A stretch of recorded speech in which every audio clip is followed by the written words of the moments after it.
So once again, we are given an inequality and we are asked to solve it graphically, and then we're asked to write the solution in interval notation. So negative x squared minus 6x minus 5 is greater than 0. Same as last time, we'll start off with just making the left-hand side a function, and we want to know when is it greater than 0. So that's going to be when is it above the x-axis. So f of x equals negative x squared minus 6x minus 5. And remember, we're looking at the form ax squared plus bx plus c.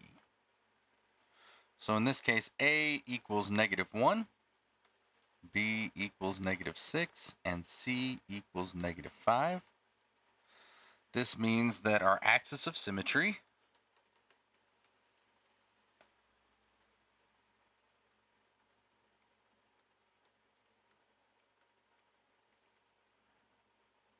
by the way, first off, remember that because a is less than 0, that means that our parabola is going to open down. And our axis of symmetry is x equals negative b over 2a, which equals negative 6 over 2 times negative 1. So that's negative 6 divided by negative 2, that's 3. But there's this negative out front, so that's negative 3. So our axis of symmetry is x equals negative 3. Next, we'll look at our vertex. Since we have the x-coordinate of the vertex, we substitute that in to find the y-coordinate. So f of negative 3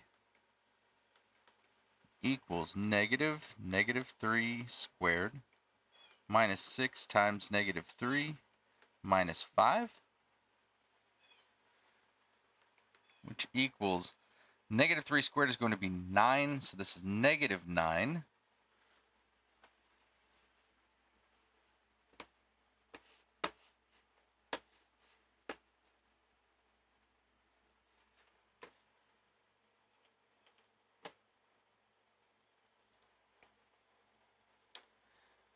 Then we have minus 6 times negative 3, that's minus negative 18, so that's plus 18.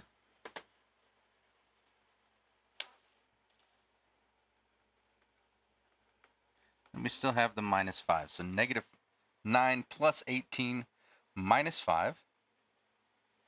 That's going to end up being 4.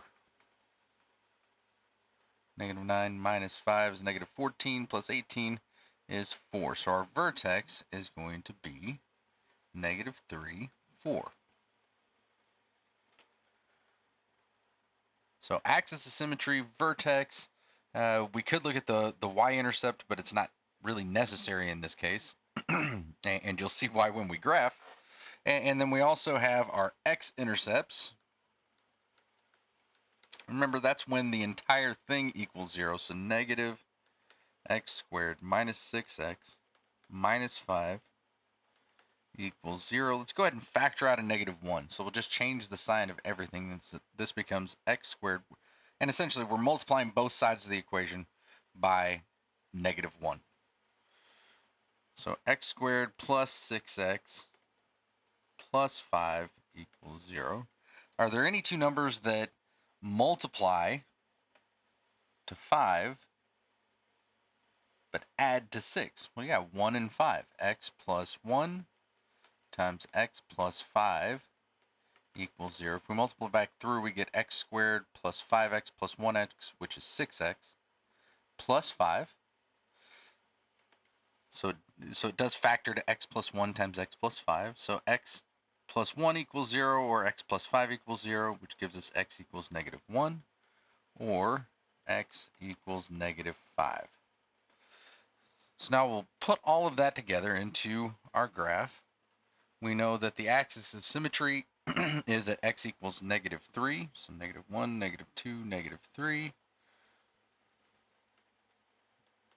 We know that the vertex is at negative 3, 4. So negative 3, 1, 2, 3, 4. Negative 3, 4. We know it's going to open down from this to our x-intercepts, which are at x equals negative 1 and x equals negative 5.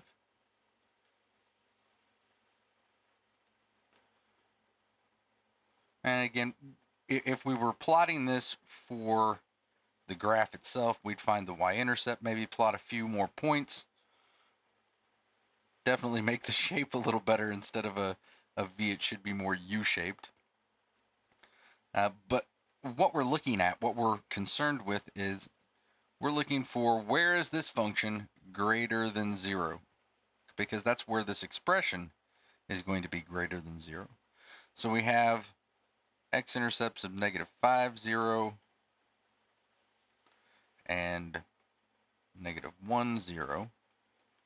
So in interval notation, x is going to be an element of, where is it above the x-axis? Where is it greater than 0? From negative 5